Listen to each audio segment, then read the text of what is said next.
Okay, here is the rewrite of your text, formatted as requested, and with the additions and alterations you specified.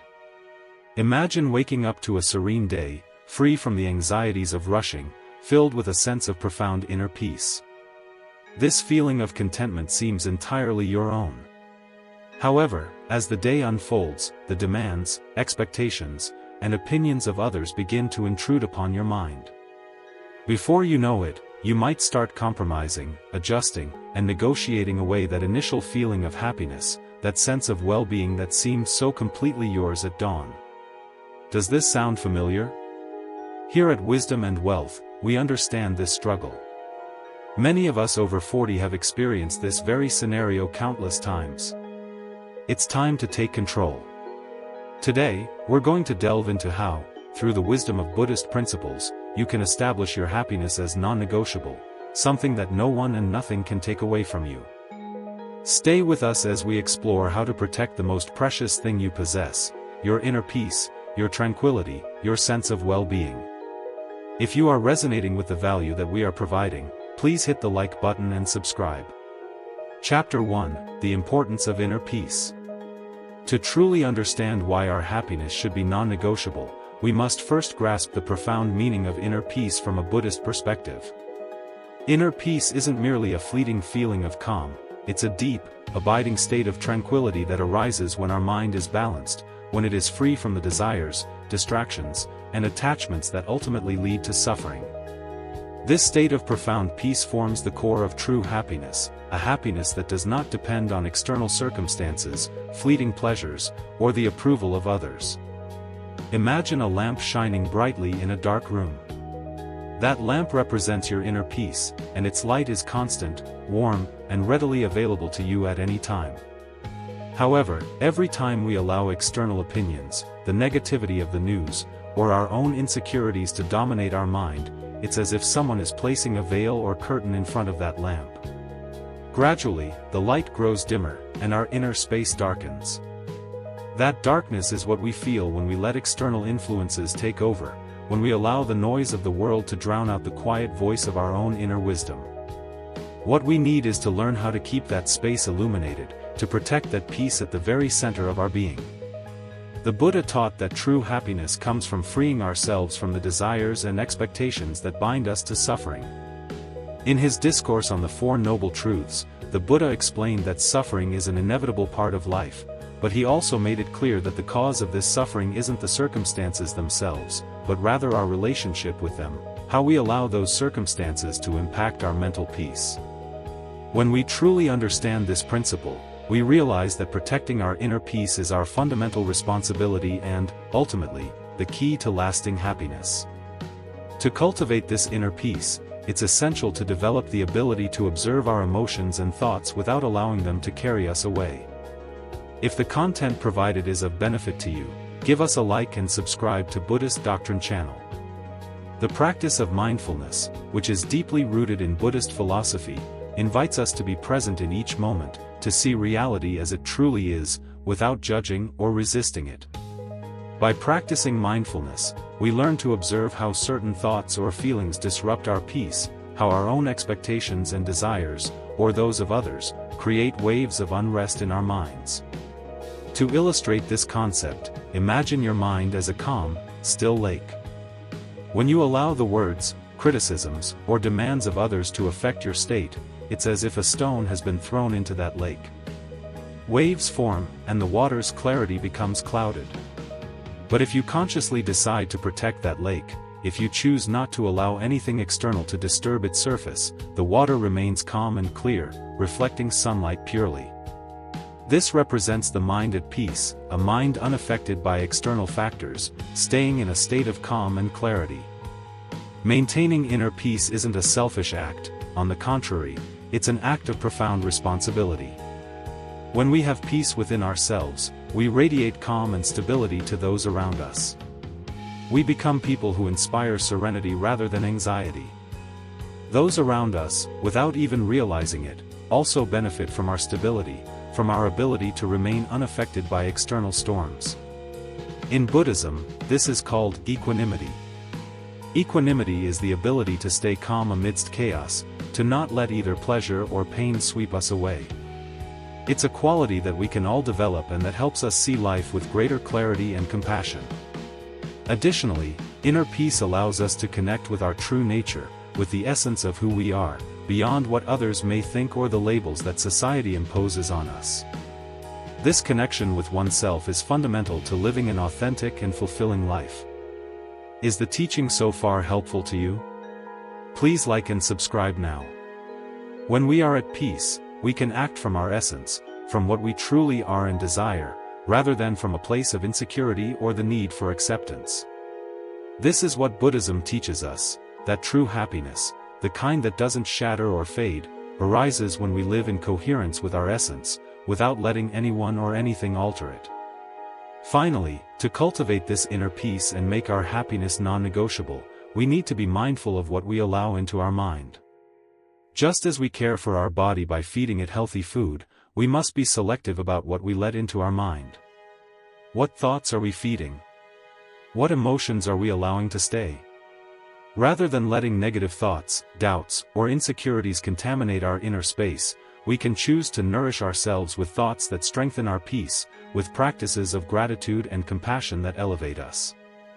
Every choice we make, every time we decide not to get caught up in negative thoughts or emotions, we are cultivating that inner peace.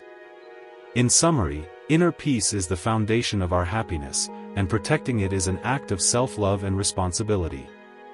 By understanding and applying these principles, we can begin to see happiness as something non-negotiable, something that doesn't depend on what happens outside or on what others think of us. As we cultivate that peace and learn to observe our emotions without judging or being swept away by them, we become stronger, more stable, and our happiness turns into something solid and deep, something that truly belongs to us. For even more uplifting and valuable content, please like and subscribe to the Wisdom and Wealth channel. Chapter 2: Identifying the Sources of Suffering. Once we understand the importance of inner peace, the next step is to identify what elements in our lives are undermining that peace and, therefore, our happiness.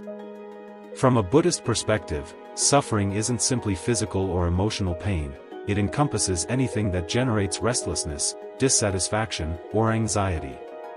To protect our happiness and make it non-negotiable, we need to recognize the sources of suffering that we allow into our minds and hearts.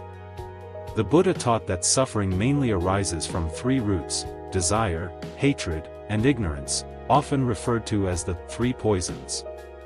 These poisons cloud our minds, and when we don't identify them, they lead us into behaviors that compromise our peace.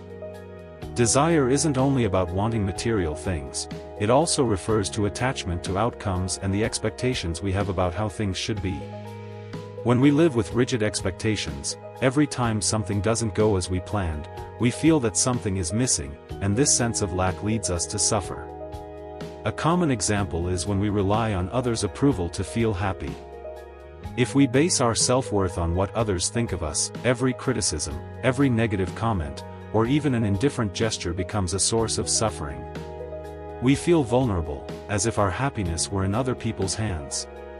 But when we identify this need for approval as a source of suffering, we can begin to question it and work on our emotional independence.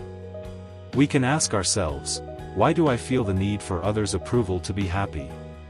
What's preventing me from feeling whole on my own? Another major source of suffering is hatred or aversion, which manifests as rejection toward people, situations, or even parts of ourselves.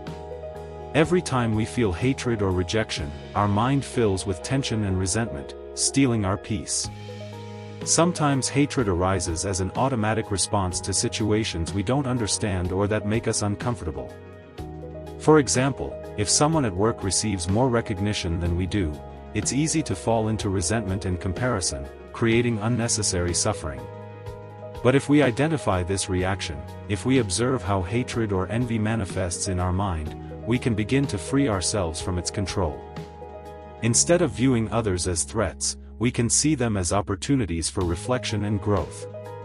The third root of suffering is ignorance, the inability to see reality as it is. Often, suffering arises because we cling to illusions, ideas, or concepts that pull us away from the true nature of things. For instance, we might believe that if we have a bigger house, a better job, or an ideal relationship, we'll be happy forever. However, this is an illusory view, as everything in life is impermanent and constantly changing. Buddhism teaches us to see reality clearly, to accept that nothing is permanent, and that happiness doesn't depend on external conditions, but on how we choose to respond to those conditions. Identifying sources of suffering also means observing behavioral patterns and relationships that affect our inner peace. Ask yourself, what situations or people create the most stress and anxiety in your life? Are certain commitments, expectations, or interactions undermining your happiness?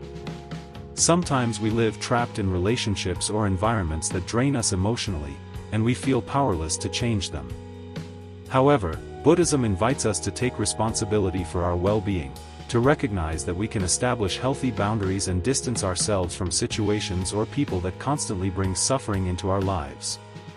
For example, imagine you have a friend who constantly criticizes your decisions, who judges your achievements or your mistakes. That constant criticism can slowly erode your self-esteem and tranquility.